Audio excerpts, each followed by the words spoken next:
is Nick. This is Jack. It's Thursday, the new Friday, September 5th. And today's pod, this is the best one yet.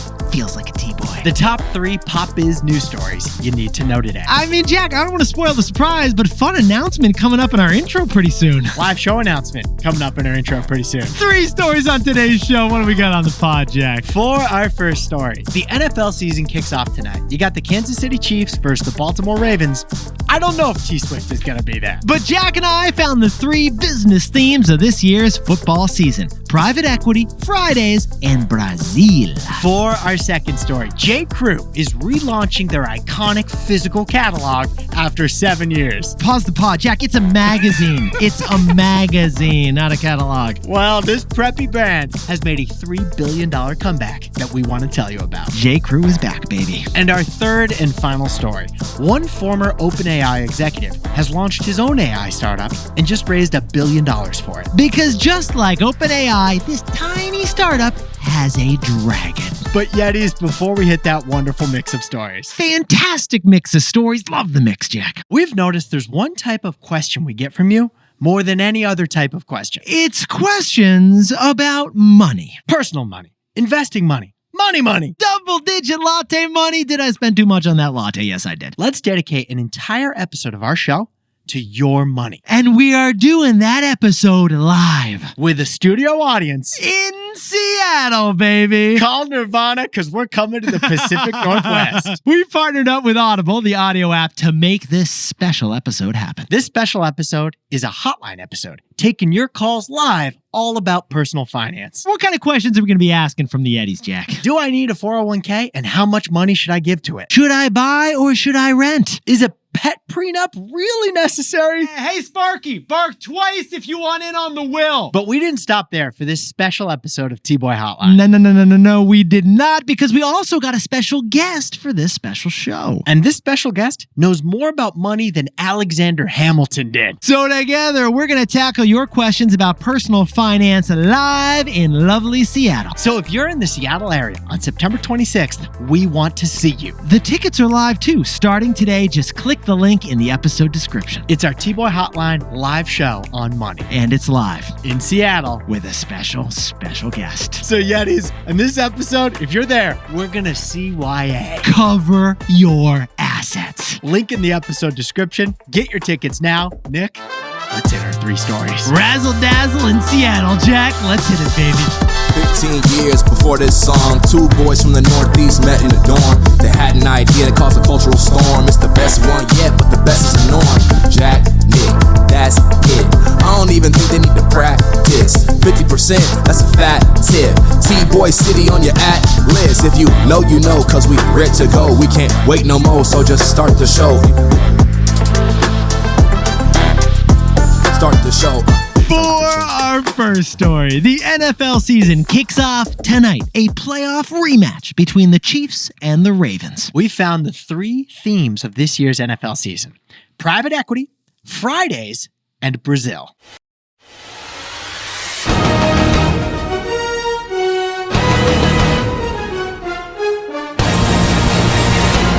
The NFL, they've had the #1 most watched program on TV for 13 straight years. Sorry, NCIS. This isn't touch football. This is tackle. Yellowstone, take a seat. And it's all but assured to keep that streak going tonight as the Kansas City Chiefs host the Baltimore Ravens. Taylor Swift, TBD, we'll be waiting, FYI. Travis Kelce plays better when she's in the stands. But Yetis, we're going to leave the debate over whether Aaron Rodgers has any gas left in the tank to, AM radio for tomorrow morning. Instead, we're going to tell you the 3 big business themes of the NFL this year. The 3 big business themes of football this season, Jack. Theme number 1, what do we got? Private equity. Due to a rule change, the 32 NFL owners can now sell up to 10% of their team to a private equity firm. Your PE buddy from business school just got drafted to the New York Giants. Not too shabby. And why'd they do this? Because NFL owners are incredibly rich on paper. Yeah, NFL teams are worth about $5 billion to $10 billion right now. That is more than a lift. But since some of those owners are tight on cash, they can now sell 10% of the team for like $500 million. To a private equity financial firm with a whole lot of cash in the bank. We're so glad these NFL owners are getting some financial relief. I mean, Jack, Jerry Jones will now finally have the liquidity he needs to buy a third home for his fourth yacht. What's the second theme of this year's NFL season, Nick? Jack, the second theme is Friday. Because NFL games will be shown on Friday this year. Now, Yetis, historically, the football gods scheduled football as so. High school gets Fridays, college has Saturdays, and the pros get Sundays. Now, Jack, the NFL has started a hostile takeover of our calendars, hasn't it, man? 20 years ago, they expanded to Thursday. 70 years ago, they expanded to Monday.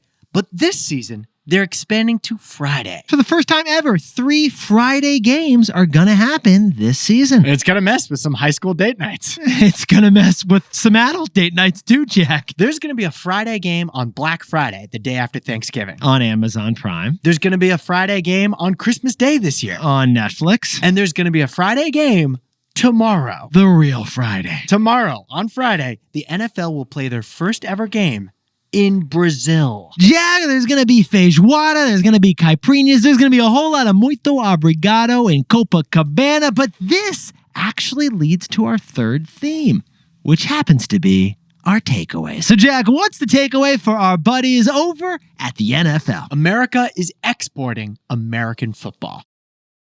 Yeah, it is. American football is called American football for a reason. We're pretty much the only country that actually plays it. And yet, the NFL is the leading major pro sports league in the U.S. in terms of how much they play abroad. Case in point, the Eagles are hosting the Packers in Sao Paulo, Brazil tomorrow night at 8:15 Eastern Standard Time. And it's not just Brazil. The itinerary for the NFL this season includes 3 games in London, 1 game in Munich, Germany, and next year, they're going to Madrid. In fact, get this, besties. Even though the NFL has the fewest games of any league, they're playing the most games outside of North America of any league. The NBA only plays 2 games each season abroad. Major League Baseball and the NHL play 4 games abroad. And yet the NFL has 5 games that need a passport stamped for those players to play abroad. With the domestic market for sports fandom totally saturated, it makes sense the NFL is looking abroad for new fans. Just like any company would. And honestly, Jack, if you had the Niners playing the Jaguars in the Roman Coliseum, we would probably fly to go see that game. I think it'd be awesome if every team had 1 game they played abroad every year. It'd be like their study abroad program. I don't care what the season ticket holders say. You got to play at least 1 game on an aircraft carrier. The fascinating nugget as the NFL kicks off this season is this. The least international game is winning internationally. For our second story, after 7 years, J.Crew is bringing back its iconic physical catalog. We mean magazine. Because J.Crew has pulled off a $3 billion preppy clothing comeback. Yetis, for a year, Jack and I have been telling you about the incredible comeback story of one stock in particular, Abercrombie & Fitch. But Abercrombie's got competition because J.Crew is experiencing a collar-popping renaissance right now. Abercrombie stocks tripled. J.Crew just said, hold my polo shirt. Yetis, 10 years ago, J.Crew was confused. After decades of prep dominance, they were losing to fast fashion, and the brand was $1 billion in debt. Then in 2017, they had to shut down their iconic J.Crew catalog. It was not looking fun at J.Crew. And a few years later, during the pandemic, they declared bankruptcy. But we got an update on J.Crew that's going to make you sit down, stand up, and go right back into that fitting room, Jack. J.Crew is not just out of bankruptcy. J.Crew sales are at an all-time high right now. Hold on to your pearls, Yetis, because J.Crew is catching a 90s nostalgia wave that has created an all-time sales high. They're on pace for $3 billion of revenue this year, which is almost on par with Abercrombie & Fitch, American Eagle, and Urban Outfitters. It's a polo shirt pop. It's a blazer burst. Jack, dare I say it is a seersucker surge? Dareth you, Nick, dareth you. Yeah, J.Crew 2024. But here's the real news of this week. J.Crew is bringing back their catalog. And that's a big deal to Jack and me because J.Crew's catalog was J.Crew's original disruption. First, some context, Yetis. J.Crew's catalog it's more of a magazine, really. Yeah, because it's not just pictures, descriptions, sizes, prices, and finding out that you got to drop $74 on a button-down shirt, is it, Jack? It's not just products you can buy. They have elaborate photo shoots of like a beautiful scene on a yacht or on a beach that you wish you were a part of. But then they accompany the photo shoot with an article that goes into culture, like about the oyster variances you can get when you're eating in Charleston. This is peak Americana prep on paper. And while you're reading those 700 journalistic words on slurping oysters, maybe you do buy that oversized Oxford directly from the catalog. It's the next best thing to living that gorgeous lifestyle you see on the pages. Now, 40 years ago, that was called nothing because it didn't really exist yet. But today we call it an editorial ad. J.Crew pioneered the editorial ad with their first magazine they published in 1983. In fact, J.Crew was really more of a media business when you think about it when they first began. Back then, they issued 13 magazines a year that reached 2 million readers who were all inspired to try to live the J.Crew lifestyle by buying some of those clothes. 2 million readers is basically Time magazine. In fact,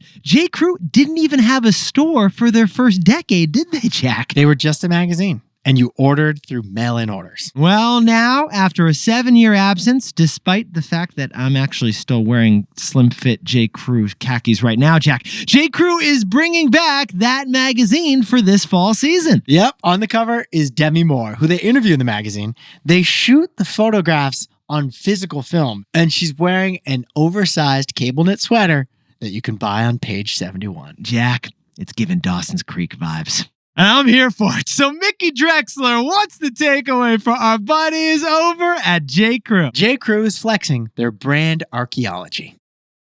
Now, Yetis, there is a term in branding called brand architecture, the overall structure of your brand. But we'd like to introduce brand archaeology, which is the lost details of your brand. Yes, for J.Crew, that magazine is gone, but the data showed it was still a very much beloved feature. Old J.Crew magazines still sell on eBay for $250 today. In fact, there is an unofficial Instagram handle for the J.Crew magazine that has 80,000 followers. It's called Lost J.Crew. Well, in this moment of nostalgia, J.Crew is digging up the artifacts of their brand and sticking them back on display. Just like McDonald's has done recently with Grimace and their old fast food Happy Meal characters from 20 years ago. So, besties, as Jack and I see it, if your brand's got archaeology, there can be big value in digging it up. Hey, Yetis, if you're a bestie, take a sec and hit that subscribe button. And like this video while you're at it. If you leave a comment, by the way, we'll read it. For our third and final story, OpenAI has a new arch rival in the artificial intelligence wars. A brand new startup just raised $1 billion from venture capital because they have a dragon. They have a dragon. Now, Yetis, last November, we experienced the biggest drama in tech history. In just a few days, Sam Altman was ousted from and then rehired by OpenAI. The intelligence was artificial, but the drama was real. Well, one of the people who pushed Sam Altman out was Ilya Sutskever, the chief technology officer of OpenAI. Ilya, he thought that the company was moving too fast and was breaking too many things, so he quit the biggest AI company in the world. He clashed with Sam Altman, so he's not there anymore. Well, here's the news, Yetis. Ilya, that former OpenAI executive, just launched a rival startup, and its name is Safe Superintelligence. And Safe Superintelligence just raised $1 billion at a $5 billion valuation. That is one of the biggest, fastest fundraisers ever. This company was founded just a couple months ago. They've already got $1 billion in the bank. More on that in a minute. In the meantime, how would we sprinkle on context to what this company is, Jack? Safe Superintelligence looks like the minivan of AI. It's not fast and furious. It is slow and safe. Yeah, it is the business plan for Safe Superintelligence is kind of in the name of the company. Their plan is to scale safe superintelligence, like safe AI. Now, between the lines is where we get some of the nuance. They basically are going to try to build AI, but make sure it doesn't turn against us and destroy humanity. So instead of moving fast and breaking things, they're going to think about how bad actors might use AI and then protect us against that misuse. So if OpenAI is a Ferrari, Safe Superintelligence is a minivan with extra bumpers, helmets for all the passengers, and they'll never drive above 65. They're going to have seatbelts on the seatbelts. Now, we should point out, Safe Superintelligence hasn't shared details on how they're going to actually be safer. No, that's a good point, Jack. But they have said that their hiring strategy will be based on the applicant's good character, which is a little jab at Sam Altman, I think. Because, Sam Altman would probably do whatever's necessary to win the AI arms race. And say whatever's necessary to win the AI arms race, too. Speaking of hiring, though, Jack, this company only has 10 employees, but they got a $1 billion check from venture capital? This company is just a handful of guys right now, and they're already getting a $1 billion check. That is wild. And that led to our takeaway. So, Jack, what's the takeaway for all our buddies over in tech? This is a tech unicorn that has a dragon. Yetis, once again, this company was founded over the summer, and they've only got 10 employees, no product, and no code. It's insane that venture capital thinks they're worth $5 billion already. It is wild that they just received a $1 billion check to go and develop AI. Well, the reason why they got all this money so fast? Because Safe Superintelligence has a dragon. They have a dragon. They have one of the few techies in the world with a deep understanding of AI. Now, besties, generally speaking, tech startups become unicorns by having great talent. But AI is so novel, so cutting edge, it's such an exotic science, there are few individuals who can scale it. And those few individuals are like the dragons in Game of Thrones. Having one of them immediately makes you a huge, formidable threat. The top venture capitalists recognize that Ilya Sutskever is one of those dragons. He worked at OpenAI during those crucial years. He knows how to do AI. He's the talent that they made the $1 billion bet on, the dragon. So this 10-person startup, it's already a tech unicorn after just a couple months. Because it has an AI dragon. Dracars.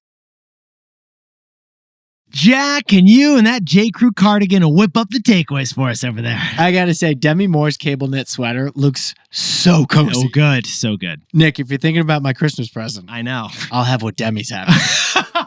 For our first story, the NFL season kicks off tonight. Off the field, the themes are private equity, Fridays, and Brazil. With 5 games played overseas this year, the NFL is the most international of all the sports leagues. For our second story, enjoying record high sales, J.Crew is relaunching their catalog for the fall fashion season. Yeah, you got $3 billion in the bank. It's the brand archaeology. If your brand has beloved artifacts, dig them up. And our third and final story is Safe Superintelligence. It's a new startup led by an ex-OpenAI exec, and it's already worth $5 billion.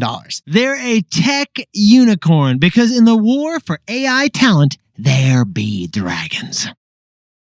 But Yetis, this pod's not over yet. Here's what else you need to know today. First, Chase Bank just responded to the viral TikTok craze related to the bank's ATMs. Here's the viral trend. Cash a fake check at a Chase ATM and then immediately try to withdraw the funds before that check bounces. Now, TikTokers said that was a glitch or a hack, but Chase points out that is fraud, plain and simple. It's not free money you're getting. No. It's stolen money. And if you do it, your balance is going to be reduced and you owe that money. Jamie is not going to be happy. And second, Volvo canceled their plans to sell only electric vehicles by 2030. They made that pledge in 2021. We covered it on this pod. They were going to do 100% electric by 2030. But a few things have changed in the 3 years since. Now, Volvo is aiming for about 90% of its cars to be fully electric or plug-in hybrid models. And finally, Ticketmaster has blown it again. This time with the Oasis reunion tour, which is happening next year. Fans who tried to simply buy tickets to the Oasis tour were furious. They got delays, outages, price spikes. It was just like the Taylor Swift fiasco. They even blocked some humans from buying, thinking that those humans were bots, which they weren't. Yetis, remember our idea to solve this. Taylor Swift should back a Ticketmaster challenger, and they should name that challenger SwiftTix. SwiftTix, it's time to launch the company. Now, time for the best fact yet. This one whipped up by Jack and me because it just happens to be National Toppingless Pizza Day. Also known as National Cheese Pizza Day. But we like the reverse of it. Yetis, today's day is when people celebrate pizza without the pepperoni. But it might be an opportunity to shed some light on the toppings that other countries put on their pizza. To all those who celebrate, in Costa Rica, they put coconut on their pizza. In the Netherlands, they have a double Dutch pizza, which is double the meat, double the cheese, and double the onions. Over in France, they do flambe. It is bacon, onion, and fresh cream that is totally possible. And in Russia, they throw the whole Black Sea at this thing. They top it with makba, which is a combination of sardines, tuna, mackerel, salmon, and onions. And then they toss on some red herring just in case it wasn't seafoody enough for you. Jack, I'm a seafood kind of guy, but I don't think that's a first date kind of pizza, if you know what I mean. In Soviet Russia, pizza eat you.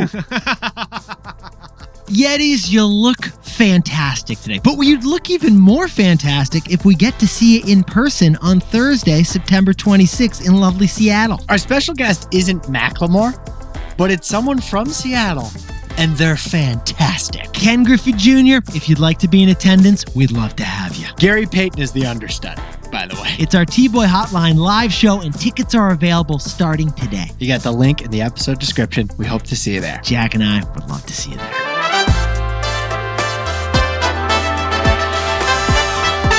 And before we go, a happy 4-year Tesla-versary to our buddy LaSalle Vaughn, who's had a Model Y car for 4 years as of today. He had one of the first models that rolled off the assembly line, and it was black on black. It looked fantastic. And a happy birthday to Izzy Isabella Claire Baker in Skaneateles, New York. Izzy is a stunning, strong, sophisticated student of science and saxophone and stocks.